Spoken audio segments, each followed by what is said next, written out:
The last 4 lectures of this course will be a survey of the periodic table. Some of the groups we haven't talked about yet. So we've talked about the transition metals, intertransition metals. So we'll be focusing on the main group metals in these lectures. And today we'll be focusing on group 1A and 2A, or the 1 and 2 first and second columns. And these are the alkali metal and the alkali earth metals. Before we get to that, though, we'll also have a discussion on period 2, so row 2 of the periodic table. And that will be, this will all be from material from chapter 14, so we're starting, we've covered hydrogen in a previous lecture, but now we're going to start with section 2 of chapter 14. And this is talking about the second period elements.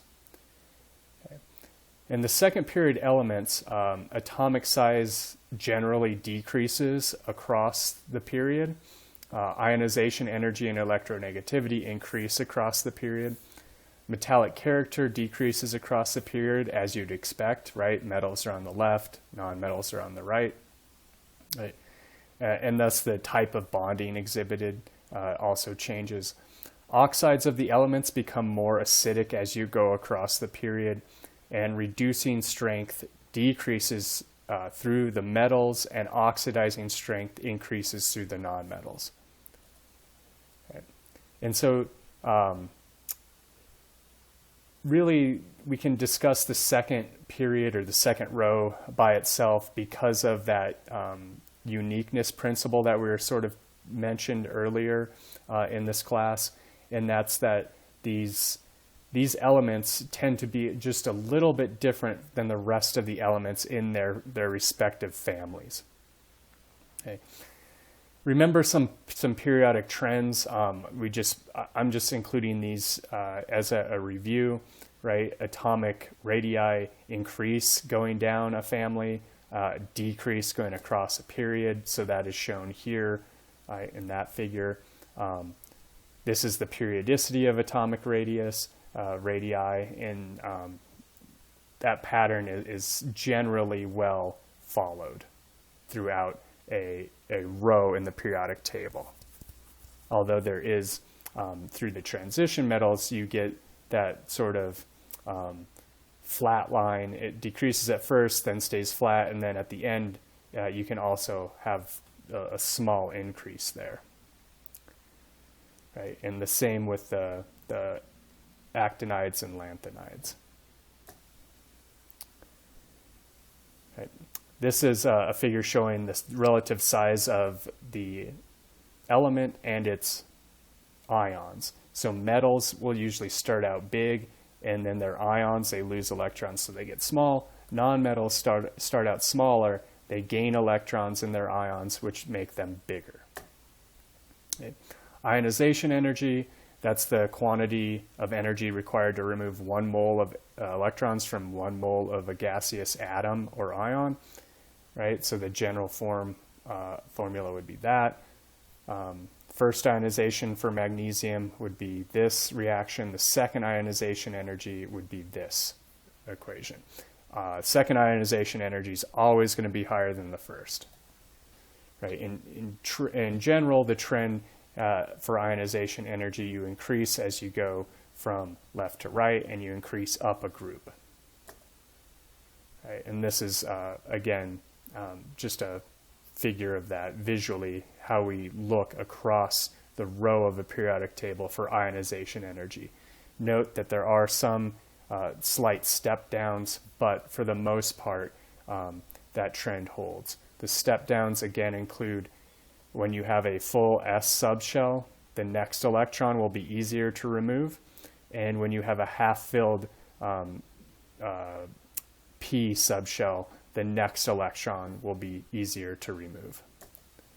Okay, and those, again, are shown, the visual representation of that is shown here. So the step downs, the exception to the rules would be for boron and oxygen.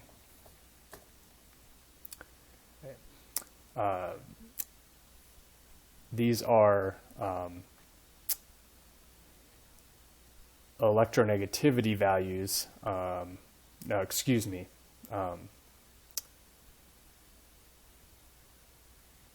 These are electron affinities. There we go. The energy that would be released if you add one electron to these elements. So the halogens, you can see, they really want to gain an electron because they'd release a lot of energy if they gain one electron, right? Because they move to a noble gas configuration, right? Nitrogen has that half-filled p subshell, so it really doesn't want to gain another electron, right? And same with beryllium. Okay, and the noble gases are the same way too. They really don't want another electron, so they're going to be positive values. Right, so some general behaviors. Reactive nonmetals have high ionization energies and highly negative electron affinities. Reactive metals have low ionization energies and slightly negative electron affinities. And noble gases have very high ionization energies and slightly positive electron affinities. Okay. So trends in 3 atomic properties that are important to remember: atomic size, ionization energy, and electron affinity. But these are hopefully very review topics, covering this in the first quarter of general chemistry, and then we've mentioned that these again in this quarter. So this should be kind of old hat for you by now. And we've also talked about metallic behavior. Okay, and metallic behavior, that general trend, the metallic behavior increases as you go towards the left side of the periodic table and as you go down a family. Right, so as we look, if we looked at group 5A or 15, nitrogen group, nitrogen's a gas, phosphorus is this kind of reddish powder, arsenic now, you get sort of a grayish, crumbly type thing, and then when you get to antimony and bismuth, they become more metallic looking. So just the general, how the element looks gets more metallic as you go down that family. And as you go across this group from sodium, magnesium, aluminum, all looking very metal-like, silicon, then it starts to change the appearance, and then sulfur and chlorine is a gas. So the metallic behavior is really decreasing across this row. Okay. Here are the oxidation states of main group elements, just to remind ourselves what those are. Metals are going to be positive. Nonmetals can be negative or positive. And the acid-base behavior of oxides, main group metals form ionic oxides that are basic, and main group nonmetals form covalent oxides, which are acidic. Okay. Some metalloids can have what's known as amphoteric, so they can be acidic or basic in water. So they're oxides, something like aluminum oxide has these properties of both, can act like an acid or a base. And that's what's sort of shown here in this figure, right? As you go across this group, across this period, you get more red, okay, because you're going from metals to nonmetals, so you're getting from blue, which is basic oxide, to red, which is acidic oxide. And same thing down a group, it's more red at the top because you have less metallic character up here. So your covalent oxides, which are acidic, are up here. Basic oxides, which are basic, ionic oxides, which are basic, are down here. All right, so finally, our 4 real trends that we talk about with respect to the periodic table are here. Okay, now let's look at the the trends in respect to the second period or second row of the periodic table. So the radii, right, obviously shows a very strict pattern there. You're decreasing as you go across that period. Ionization energy, you in general are going up as you go across the row. But again, those step downs between beryllium and boron and between nitrogen and oxygen. Just remember those step downs. And then electronegativity is always increasing as we go across. And you're stepping up approximately by 0.5 each time. So lithium to beryllium is a 0.5 step, beryllium to boron, 0.5, boron to carbon, and so forth.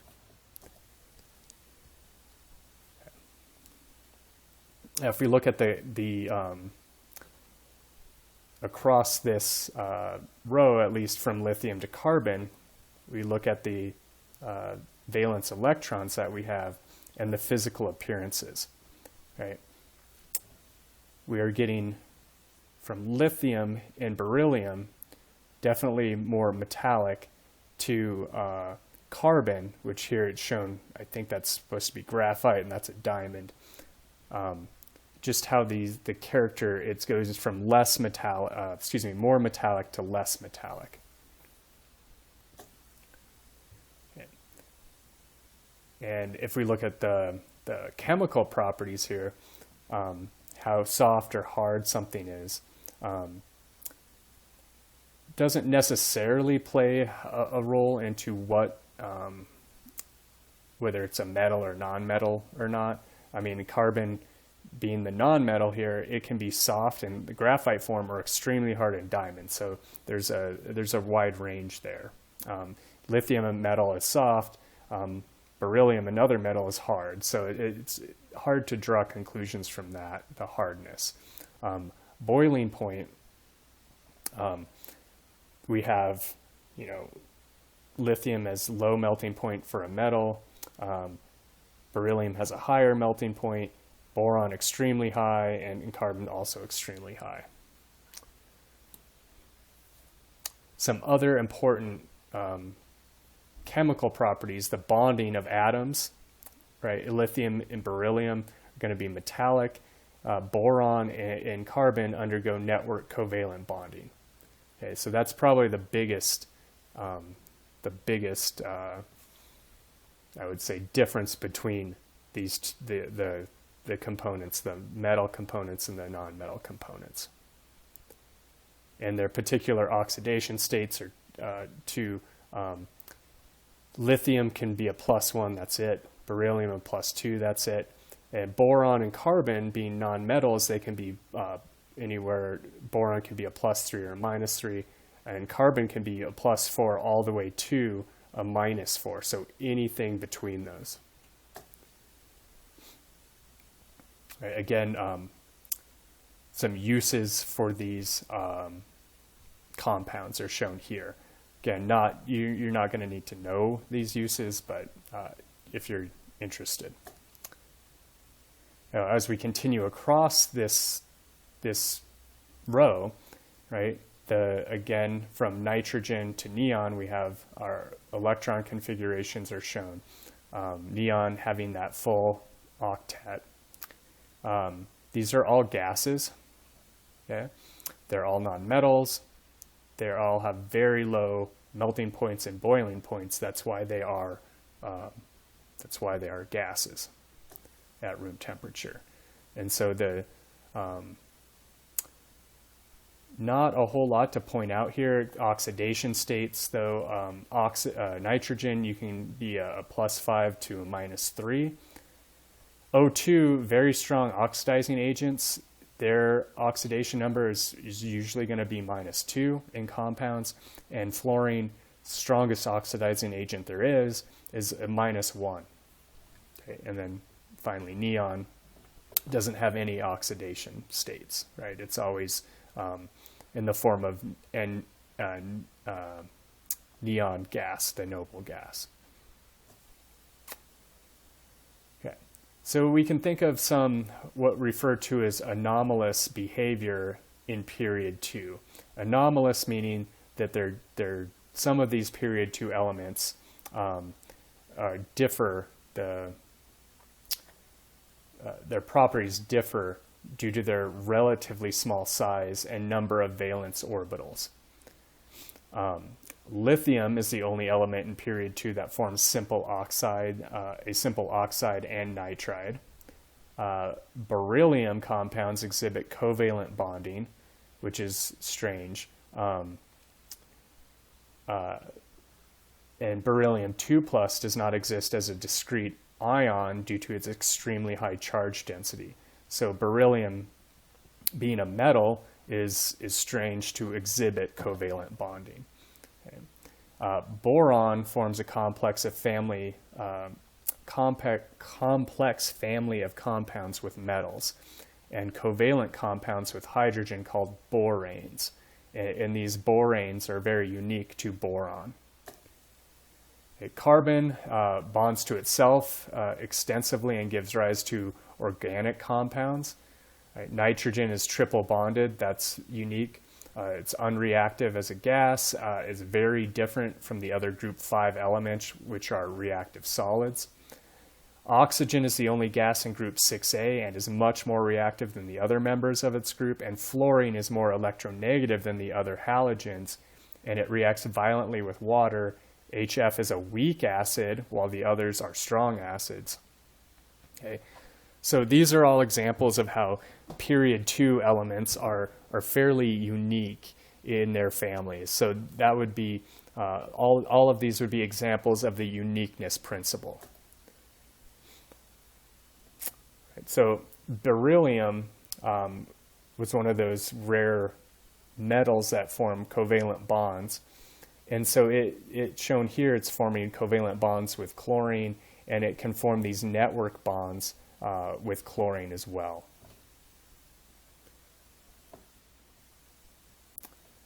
Okay, so moving on to group 1, the alkali metals. Right. The alkali metals are the largest elements in the respective rows. Their valence electron configuration is always ns1. The valence electron is relatively far from the nucleus, resulting in weak metallic bonding. So these elements, when they're in their pure elemental form and the metallic bonding with themselves, it's relatively weak, and that's why they're soft. They're soft substances. They can actually be easily cut with a knife. Right, so it's kind of weird, but you can just sit there and cut a metal, like solid metal sodium, with a knife. Alkaline metals have lower melting and boiling points than any other group of metals, and that's again because that metallic bonding in them is fairly weak. They also have lower densities than most metals.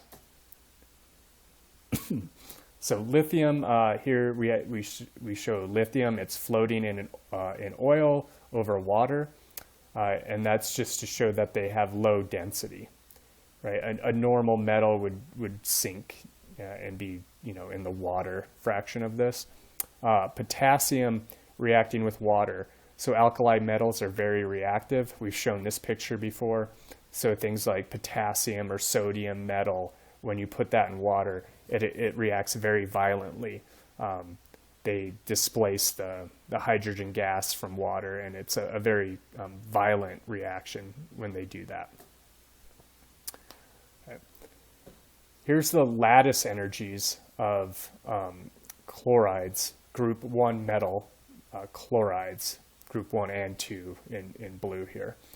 The lattice energy, if we just focus on the group 1 metals, the lattice energy increases as the cation, the size of the cation decreases. So lithium would be the smallest cation there in the group 1 metals. And so it's going to make the strongest bond with chloride because it'll be the closest to it in a sense. So as the atomic size gets bigger as you go down that group, the lattice energy goes down. The same pattern is followed in group 2. Right, here's our what the book refers to as the family portrait of that group.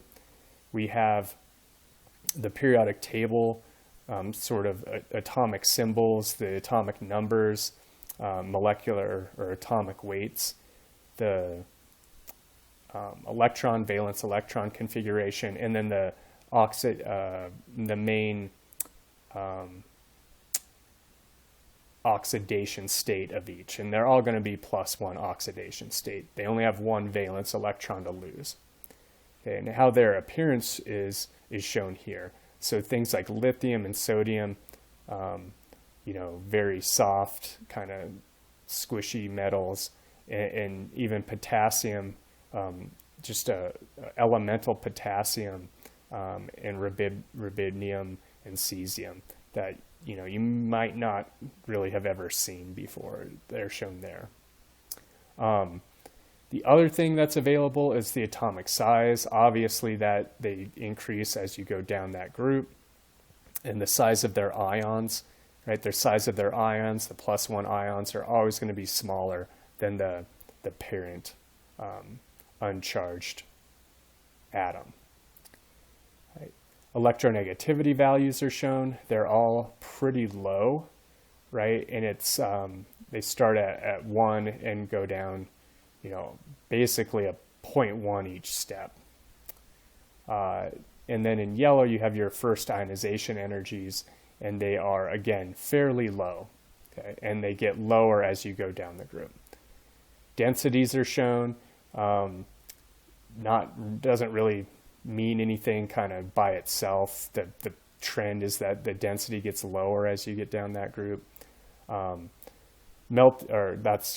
was the boiling point in purple. Density is shown here in that kind of beige color, and density actually increases as you go down the group, which is kind of what you would see just with your eyes. These look softer up here and maybe less dense, and as you go down, it looks more like what you'd think of a typical metal is. And the melting points and boiling points are what goes down as you go down the group. Okay, so the reactions group 1 metals undergo, they're powerful reducing agents, as we learned in electrochemistry. They always occur in nature as +1 cations rather than free metals, right? So you don't really see like a chunk of solid sodium metal just sitting there, right? Because if that happened, it'd react very fast with everything around it, in a sense, especially water, even water in the atmosphere. Alkali metals tend to reduce halogens to form ionic solids, right? So the example here is your alkali metal mixing with halogen gas to form that ionic solid. Right, and the halogens, again, are fluorine, chlorine, bromine, iodine. Okay? E would be the alkali metal. They react vigorously with water to displace hydrogen gas, okay, as shown here. The alkali metals reduce H2 to form ionic hydrides, so they can even react further with that H2 gas to form hydrides, metal hydrides. Okay? And alkali metals reduce oxygen in the air, and then because of that, they tarnish rapidly. Okay, moving on to group 2. Group 2 is what we refer to as the alkaline earth metals. So we have the alkali metals and the alkaline earth metals. Okay.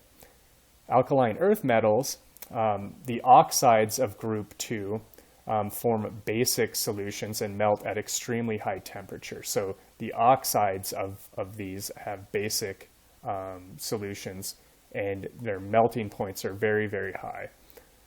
Group 2 elements have higher ionization energies than group 1 elements, probably not surprising there. They have a full S subshell, so it's harder to remove that. The other reason you can think of that is that's due to their higher effective nuclear charge and their smaller size. Right? So they have a greater effective nuclear charge than group 1 and also a smaller size. Harder to pull that electron away. Group 2 elements are strong reducing agents, as are group 1 metals. And just wanted to point out there is that diagonal relationship going on. So the first element in one column is similar to the second element in the next group. So lithium and magnesium have some similarities, and beryllium, that's in group 2, has some similarities with aluminum, that's in group 3. The family portrait of the alkaline earth metals are shown here. Just pointing out they are all, fairly metallic looking in this case. They follow that same trend. Size increases as you go down. The size of the ions are smaller than the uncharged atom. Electronegativities, again, go down as you go down the group. The boiling points are interesting. In group 1, it decreased as you went down, but there's some kind of bouncing around with the boiling point and the melting points here in the alkaline earth metals. So group 2, it does not follow the pattern group 1 does with respect to boiling point or melting point. And densities do go up as you go down. But the first, the first 3 are going down, and then you start going up, which is, again, a little bit different than the pattern we saw in group 1. Reactions with group 2 metals, they reduce oxygen to form oxides. Oxygen, that's a -2, so they can pair 1-to-1 with the metals of group 2. Larger metals reduce water to form H2 gas. So some of these, like calcium, strontium, and barium, can displace hydrogen from water. So they are more reactive. Metals, these metals reduce halogens to form ionic halides.